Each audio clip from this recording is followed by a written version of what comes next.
Hello my dear students, as you can see on the board the topic is slope. तो my dear students, जैसे कि आपको पता है 11th बेसिक मैथमेटिक्स में हम स्लोप पढ़ते हैं। बेसिक मैथमेटिक्स से हम ये स्टार्ट करते हैं वहां पे। तो बहुत ही एप्लीकेशन इस स्लोप की आती है, वेदर आप 11th की बात करो या 12th। तो अक्सर कुछ फिजिकल क्वांटिटीज स्लोप से रिप्रेजेंट कराते हैं हम 11th में 12th में, तो इसलिए स्लोप इंपॉर्टेंट बनता है। तो बिल्कुल यहां हम जीरो लेवल से स्लोप को सीखेंगे। स्लोप में एक भी डाउट नहीं रहना चाहिए। तो आई होप आप पूरा इस वीडियो में बने रहेंगे एंड तक। तो माय डियर स्टूडेंट्स, स्लोप को स्टार्ट करने से पहले या फर्स्ट क्वेश्चन अबाउट स्लोप पहले माइंड में आता है कि स्लोप होगा किसका। जब हम स्लोप की बात करते हैं ना, स्लोप पहले होगा किस चीज का। तो my dear students, slope exist करता है ग्राफ का। किसका? ग्राफ का। और ग्राफ्स कहां से आते हैं, तो यहां से हम स्टार्ट करेंगे। देखो माय डियर स्टूडेंट्स, आपने 9th की बात करें या 10th की बात करें, 9th 10th में ही हम इक्वेशंस लिखते हैं। जैसे फॉर एग्जांपल अगर मैं आपके सामने एक इक्वेशन लिखूंगा y is equal to x, तो हमारे पास ये एक इक्वेशन है in variables y and x। And अगर मैं और एक इक्वेशन लिखूं, suppose y is equal to x square, y is equal to suppose x cube, तो मेरे पास कुछ इक्वेशंस है ये in variables y and x। इन इक्वेशंस को लिखने का फंडा क्या है? तो माय डियर स्टूडेंट्स, इक्वेशंस जब हम लिखते हैं ना, तो इक्वेशन कोई इंफॉर्मेशन कैरी करती है, इंफॉर्मेशन कैरी करते हैं।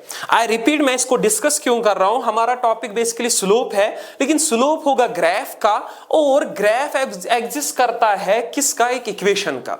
फॉर एग्जाम्पल मैंने कुछ इक्वेशंस लिखी, और इक्वेशंस जब हम लिखते हैं तो इक्वेशंस को लिखने का मकसद क्या होता है कि इक्वेशन कोई इंफॉर्मेशन कैरी करती है। जब भी हम कोई इक्वेशन लिखते हैं that carry some information. For example मेरे पास एक इक्वेशन है y is equal to x, तो इसमें इंफॉर्मेशन है कि जो वैल्यू x लेगा वही वैल्यू y लेगा। This equation carries the information कि y बराबर है x के, जो वैल्यू x का वही वैल्यू y का। हम प्रैक्टिकली कोई भी फिजिकल सिचुएशन इससे रिप्रेजेंट करा सकते हैं। ओके, उसमें मुझे नहीं जाना, मैथ्स में आपने देखा होगा। तो अगर मेरे पास ये इक्वेशन है, आई सेड कि मैंने बोला कि हर किसी इक्वेशन का क्या होगा? ग्राफ होगा। तो अगर मुझे इस इक्वेशन का ग्राफ बनाना होगा, सबसे पहले हम बात करेंगे बनाएंगे ग्राफ कैसे, और बनाने का मकसद क्या होता है ग्राफ का। फॉर एग्जांपल बनाएंगे हम ऐसे कि हम सबस्टिट्यूशन लेंगे, सबस्टिट्यूशन करेंगे कुछ पॉइंट्स का। फॉर एग्जांपल जब मैं x लूंगा 0 तो मेरा y भी बनेगा इसमें 0, जब मैं x लूंगा 1 तो मेरा y भी बनेगा 1, एंड जब मैं x लूंगा 2 y बनेगा 2, सो ऑन। सो मेरे पास जो पॉइंट्स है, डिफरेंट पॉइंट्स जो मुझे यहां पे बन गए, तो वो कुछ ऐसे है 0, 0, 1, 1, 2, 2।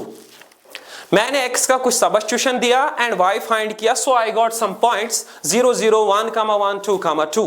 नाउ अब मैं एक कोऑर्डिनेट सिस्टम बना दूंगा। उस कोऑर्डिनेट सिस्टम में इन पॉइंट्स को मैं लोकेट करूंगा। कोऑर्डिनेट सिस्टम में उन पॉइंट्स को मैं लोकेट करूंगा।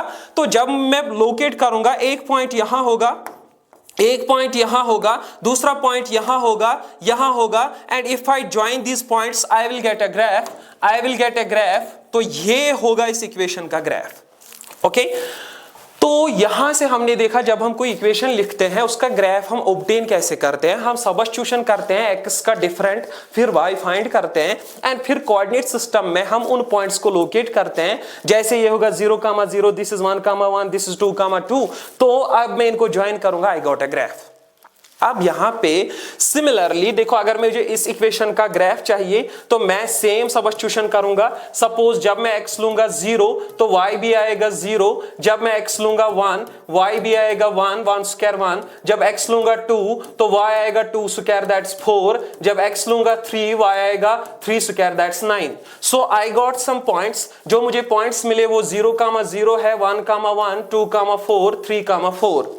एंड अब अगर मैं कोऑर्डिनेट सिस्टम में इन पॉइंट्स को ढूंढने की कोशिश करूंगा, कोऑर्डिनेट सिस्टम में ये पॉइंट्स कुछ ऐसे दिखेंगे, ओके।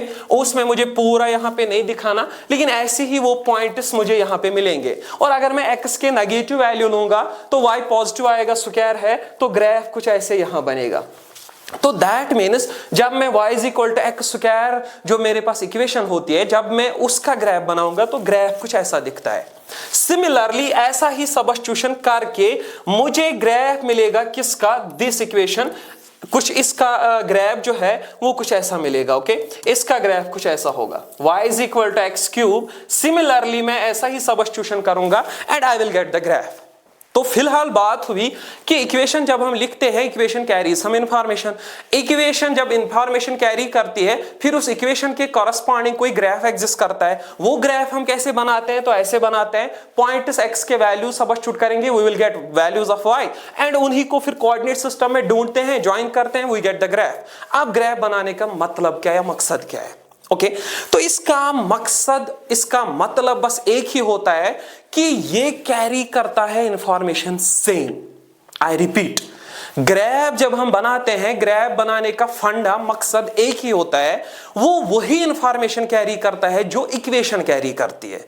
फॉर एग्जांपल यहां पे इक्वेशन कैरी करती है इंफॉर्मेशन कि y x के बराबर है। जब आप ये ग्राफ देखोगे ना, ये ग्राफ, तो ये ग्राफ देख के ही हमें पता चलेगा कि इंफॉर्मेशन इस ग्राफ में क्या है कि y is equal to x. यहां होगा ये y, यहां होगा ये y, this will be x। तो अगर मैं ऐसा ग्राफ देखूंगा ना, मुझे देख के ही पता चलेगा कि y और x बराबर है, इसीलिए ग्राफ ऐसा आया है, ओके। जब मैं ये ग्राफ देखूंगा ना, इमेजिन मुझे इस इक्वेशन पे नजर ही नहीं है ये इक्वेशन है क्या, मैंने डायरेक्ट ऐसा ग्राफ देखा, तो डायरेक्ट ये ग्राफ देख के मुझे इंफॉर्मेशन क्या मिलेगी कि y is square times, y यहां है, ये y क्या है, it is square times of x।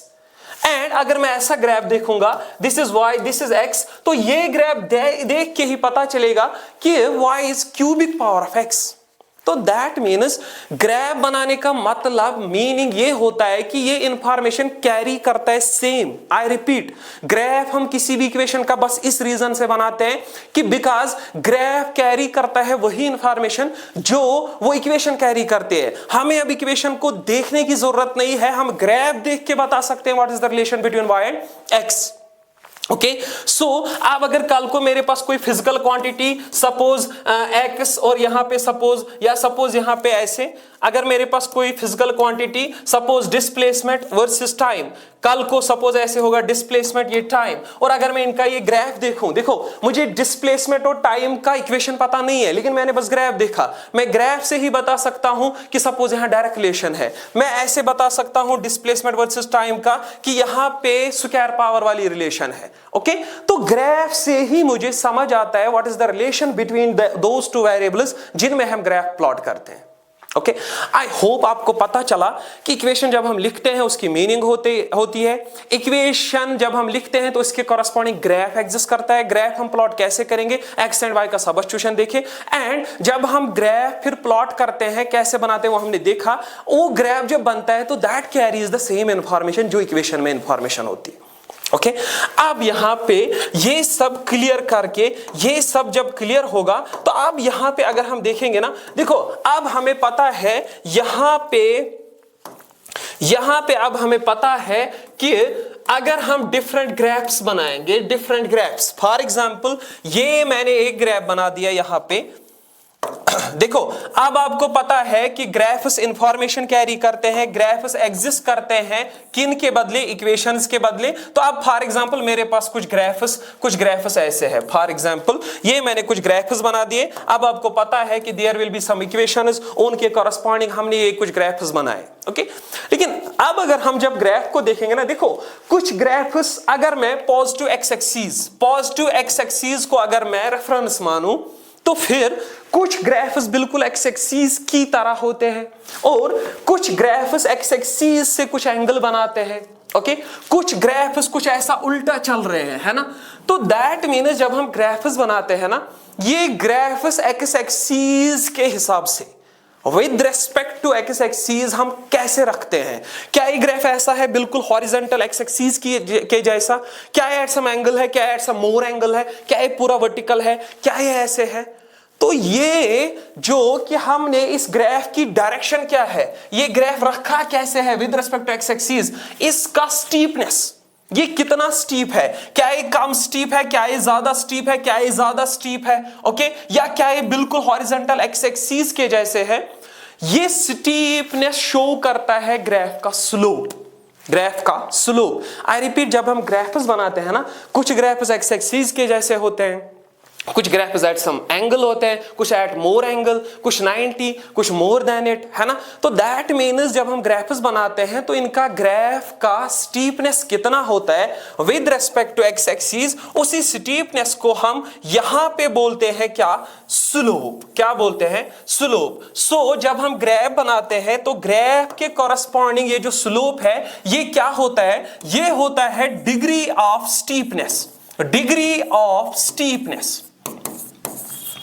तो ये होता है डिग्री ऑफ स्टीपनेस, लेकिन क्या? With respect to plus x axis, with respect to positive x axis, okay. I repeat, जब हम ग्राफ्स बनाते हैं तो ये ग्राफ्स कितना स्टीप रखे हैं with respect to x axis, इनकी चढ़ाई क्या है with respect to positive x axis, वो शो करता है इनका स्लोप, वो शो करता है इनका स्लोप। इनका डायरेक्शन क्या रखा है with respect to positive x axis? क्या ये ग्राफ बिल्कुल एक्स एक्सिस के जैसे है हॉरिजॉन्टल? क्या ये एक्स एक्सिस पे कुछ इंक्लिनेशन कम रखते हैं कि क्या ये एक्स एक्सिस से ज्यादा रखते हैं इंक्लिनेशन, या क्या ये कुछ ऐसे है? तो amount of steepness, degree of steepness एक ग्राफ की क्या होती है with respect to positive x axis, उसी को हम कहते हैं स्लोप, उसी को हम कहते हैं स्लोप, ओके। अब हम इस स्लोप को ढूंढने की कोशिश करेंगे कि मैथमेटिकली हम इस स्लोप को कैसे फाइंड करने की, अगर हमें फाइंड करना होगा मैथमेटिकली हम इस स्लोप को कैसे देखेंगे, ओके। तो देखो, अगर मैं कुछ ग्राफ्स बनाऊंगा ना, यहां पे देखो, अगर मैं कुछ ग्राफ्स बनाऊंगा, देखो फॉर एग्जांपल मेरे पास एक ग्राफ कुछ ऐसा है, मेरे पास ये ग्राफ है ये, ओके। और इसी ग्राफ को अगर मैं थोड़ा सा देखो, इसका कुछ स्टीपनेस है, अमाउंट ऑफ स्टीपनेस है with respect to positive x axis, अगर मैं इसी ग्राफ को स्टीपनेस थोड़ा और दे दूं, देखो स्टीपनेस थोड़ा और दे दूं, ओके। ग्राफ सेम है, सेम लाइन है, मैंने बस स्टीपनेस इसको क्या दिया, स्टीपनेस मैंने इसको थोड़ा सा डिफरेंट दिया। तो अगर मैं इसको यहां पे देखो, इसी ग्राफ को मैंने थोड़ा सा स्टीपनेस ज्यादा दिया, स्लोप ज्यादा दिया। अब आपको पता है स्टीपनेस एक ग्राफ का with respect to positive axis क्या होता है, दैट इज स्लोप। तो मैंने इस स्लोप, इस ग्राफ को, ग्राफ ए से ज्यादा बी को मैंने स्लोप दिया, ओके। मैं मैथमेटिकली खुद को समझाने की कोशिश कर रहा हूं ये स्लोप में मैथमेटिकली मैं कैसे ढूंढूं। तो अगर यहां पे आप देखेंगे ना, इस ग्राफ का ये था क्या, यहां पे परपेंडिकुलर, एंड ये था इसका बेस। ग्राफ ए के कॉरस्पॉन्डिंग ये था परपेंडिकुलर एंड ये था बेस। लेकिन जब मैंने इसी ग्राफ को स्लोप थोड़ा सा क्या दिया, स्लोप थोड़ा सा ज्यादा दे दिया, तो यहां पे इसका परपेंडिकुलर ये पी डैश बना एंड इसका बेस ये कुछ ये मिला बी डैश, ओके। मैं क्या कर रहा हूं, मैं खुद को और आपको समझाने की कोशिश कर रहा हूं स्लोप हम मैथमेटिकली कैसे ढूंढेंगे। मैंने एक ग्राफ बनाया, इसका मैंने स्लोप पहले ए के केस में कम रखा, फिर इसी का ज्यादा रखा। तो मैं यहां पे क्या फाइंड कर रहा हूं, देखो मुझे सीधे लग रहा है, सीधे दिख रहा है कि जब स्लोप ज्यादा है, जब स्लोप ज्यादा है दैट इज केस बी, तब जाके परपेंडिकुलर जो है पी डैश वो ज्यादा है एंड बेस जो है बी डैश वो कम है। एंड जब स्लोप ए के केस में कम है, जब स्लोप देखो, जब स्लोप सीधे, जब स्लोप कम है दैट मीन्स ए, तब जाके परपेंडिकुलर है वो कम है। मैं इन दो का आपस में कंपैरिजन कर रहा हूं, तब जाके परपेंडिकुलर कम है लेकिन बेस तब क्या है ज्यादा, ओके, इट्स वेरी इंपॉर्टेंट। यहां पे हमें इंफॉर्मेशन क्या मिल रही है, जब किसी ग्राफ का स्लोप ज्यादा होता है, उसका परपेंडिकुलर ज्यादा होता है, बेस कम। जब स्लोप होता है कम, परपेंडिकुलर क्या होता है, कम, लेकिन बेस होता है ज्यादा, जो कि आप यहां पे वेरी कर सकते हो। इस ग्राफ का स्लोप कम, परपेंडिकुलर कम इसके कंपैरिजन में, लेकिन बेस ज्यादा इसके कंपैरिजन में। और इस ग्राफ का स्लोप ज्यादा और परपेंडिकुलर ज्यादा इसके कंपैरिजन में, एंड बेस इसकी क्या है, कम इसके कंपैरिजन में। तो यहां से मुझे पता चला कि स्लोप को तो फिर वेरी इंपॉर्टेंट, इसको तो डायरेक्ट रिलेशन है परपेंडिकुलर के साथ, इनवर्स रिलेशन है बेस के साथ। Okay, slope directly varies with perpendicular and inversely with base. इसका मतलब अगर एक ग्राफ होता है, जितना उसका परपेंडिकुलर ज्यादा उतना स्लोप ज्यादा, जितना बेस कम उतना स्लोप ज्यादा। अगर मैं इसको ऐसे कर दूं, परपेंडिकुलर बढ़ गया, बेस घट गया, तो दैट मीन्स फिर मुझे दिस P/B रेशो हमेशा इंफॉर्मेशन देगा अबाउट स्लोप। आई रिपीट, मुझे स्लोप के बारे में इंफॉर्मेशन फिर हमेशा कौन देगा, P/B रेशो। जब भी किसी ग्राफ का P/B रेशो ज्यादा, उसका मतलब उसका स्लोप ज्यादा, P/B रेशो कम, उसका मतलब स्लोप कम। तो दैट मीन्स मुझे तो मैथमेटिकली एक इंपॉर्टेंट चीज पता चली। वो इंपॉर्टेंट चीज क्या है, दैट्स कि जब स्लोप ज्यादा, परपेंडिकुलर ज्यादा एंड बेस तब कम, सो मुझे डायरेक्ट रिलेशन पता चली कि स्लोप क्या होता है। स्लोप तो फिर मैं डायरेक्टली ले सकता हूं क्या, perpendicular by base ratio, and वही परपेंडिकुलर बाय बेस रेशो होता है tan ऑफ थीटा। जो ग्राफ, जब हम ग्राफ बनाएंगे, अगर ये ग्राफ है, इसका यहां पे एंगल होगा पॉजिटिव एक्स एक्सिस के साथ कोई थीटा, तो अगर वो tan ऑफ थीटा मैं लूंगा, बिकॉज इसका tan ऑफ थीटा होगा this perpendicular by base, and perpendicular by base इसका फिर क्या है, स्लोप। तो दैट मीन्स स्लोप मुझे पता चला, ये स्लोप होता है फिर tan of theta, where theta is the angle of the graph with positive x-axis, with positive x-axis। और अगर मेरे पास कोई ग्राफ है, फॉर एग्जांपल दिस, अगर यहां पे इसका वैल्यू है y का y2 एंड यहां पे वैल्यू है y1, तो फिर ये स्लोप होगा क्या, y2 minus y1 divide bye, यहां पे अगर x2 है वैल्यू एंड यहां पे सपोज क्या है x1, तो फिर होगा ये x2 minus x1। Okay, so यहां से मुझे पता चला कि ये परपेंडिकुलर बाय बेस रेशो होता है स्लोप, एंड ये स्लोप हमेशा होगा tan of theta. Theta will be the angle which the graph makes with positive x axis, and हमेशा हम ये कैसे निकाल सकते हैं, कोई भी ग्राफ होगा तो उसका परपेंडिकुलर हमेशा होगा y2 minus y1 divided by x2 minus x1। Okay, so slope आएगा y2 minus y1 divide by x2 minus x1। Okay, so यहां से मुझे पता चल रहा है कि स्लोप हम फिर मैथमेटिकली कैसे देख सकते हैं, हम देख सकते हैं tan ऑफ थीटा से, tan ऑफ थीटा से। दैट्स व्हाई आपने बुक्स में लिखा हुआ देखा होगा कि वहां पे स्लोप होता है tan थीटा, आपके टीचर्स ने भी आपको बताया होगा। तो बेसिकली इस वजह से होता है ये स्लोप क्या, tan of theta. So from here on मुझे अब क्या पता चला, अगर मुझे किसी ग्राफ का स्लोप कभी देखना हुआ तो मैं किसको देखा करूंगा, tan ऑफ थीटा को, tan ऑफ थीटा को, wire theta will be the angle जो कि वो ग्राफ बनाएगा किसके साथ, पॉजिटिव एक्स एक्सिस के साथ। ओके, उसका मुझे tan देखना है, I got the slope because अब मुझे पता है slope is equal to tan of theta. Theta is the angle which the graph makes with positive x axis. Okay, so इस चीज को अब हम आगे लेके चलेंगे। अब जब भी मुझे स्लोप के साथ कुछ करना होगा तो मैं क्या करूंगा, मैं थीटा पे नजर दूंगा, थीटा पे ध्यान दूंगा, फिर tan ऑफ थीटा पे ध्यान दूंगा, फिर जाके मुझे स्लोप के बारे में इंफॉर्मेशन पता चलेगी। As you can see first graph बिल्कुल हॉरिजॉन्टल लाइन है। मैंने आपको बोला कि ये हॉरिजॉन्टल, ये स्लोप शो करता है अमाउंट ऑफ स्टीपनेस, कि ये ग्राफ कितना स्टीप है with respect to positive x axis. Okay, तो बिल्कुल ये कोई स्टीपनेस नहीं है, इसका स्लोप क्या होगा, 0। लेकिन अब हम ऐसे नहीं, हम मैथमेटिकली देखेंगे। देखो यहां पे एंगल क्या है, सबसे पहले पॉजिटिव एक्स एक्सिस के साथ, तो सीधे दिख रहा है थीटा क्या है, 0। अगर थीटा 0 है तो tan ऑफ 0 क्या होगा, 0। तो दैट मीन्स tan थीटा क्या होता है, स्लोप। तो दैट मीन्स इसका स्लोप क्या होगा, 0।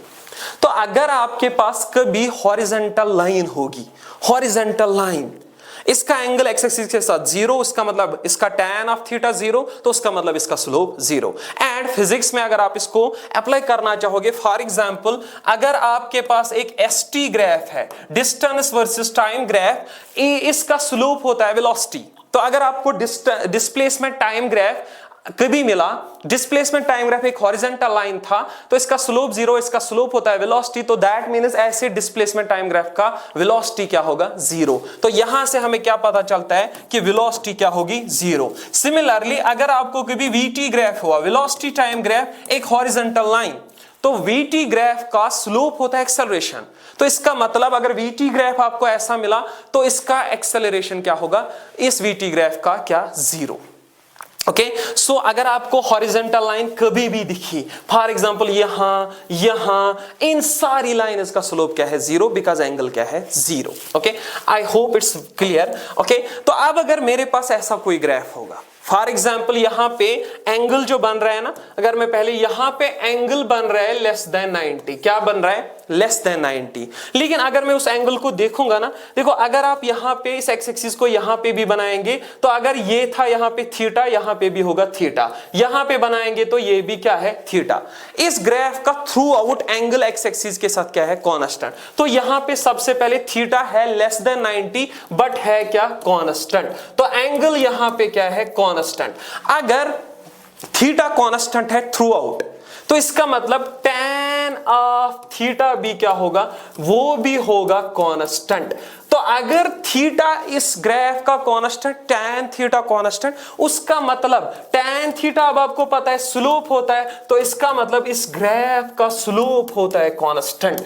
Very important, very important. Okay, अगर आपको कभी ग्राफ दिखा स्ट्रेट लाइन, ओके, और स्ट्रेट लाइन है तो उसका एंगल होगा थ्रू आउट कांस्टेंट, उसका मतलब उसका स्लोप कांस्टेंट, उसका स्लोप कांस्टेंट। अब अगर ये फिजिक्स में ये स्लोप कोई चीज को रिप्रेजेंट करता है, तो उसका मतलब वो चीज क्या है कांस्टेंट। ओके, अभी मैं उसकी एग्जांपल भी दूंगा।